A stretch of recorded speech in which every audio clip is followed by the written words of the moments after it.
Ձեզ համար էլ է պարզորեն խոստացված խաղաղությունը Փաշինյանը չի կարողանալու բերել, քանի որ ազգային ժողովում այս անգամ այդքան պատգամավոր չունի, որ խաղաղության պայմանագրի օգտին քվեարկեն։ Հիմա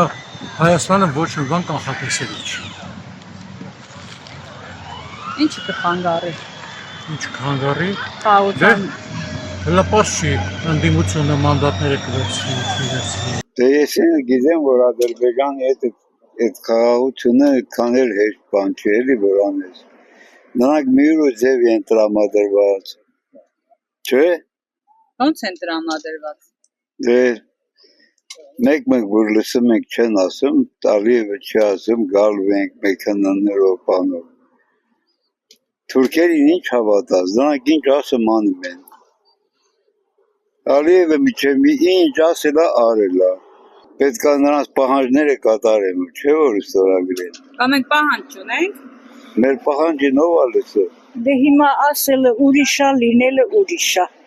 Մինչև սեպտեմբերը բավականին ժամանակ կա։ Ինքն չի կարող ասի, որտեղ Կարտակի պայմաններից, Ալիևից, Պուտինից, Ամերիկայի պրեզիդենտից միանշանակ պատասխան չես կարող բերել։ Նիկոլ Փաշինյանը սահմանադրական մեծամասնություն չկազմեց, արդեն փաստ է, չէ՞։ Բայց հավաքելու էր։ Ես չգիտեմ, չէր հավաքելու։ Չեմ կարող։ Ամեն դեպքում Ժողովրդի ասելով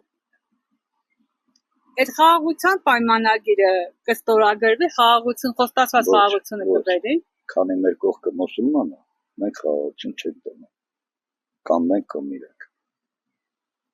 Բայց խաղաղություն է խոստացել մարդը, նախաստորագրել։ Խոստանալը ինչ կապ ունի մենք քեզ։ Շատ մարդ շատ բան է խոստալի, բայց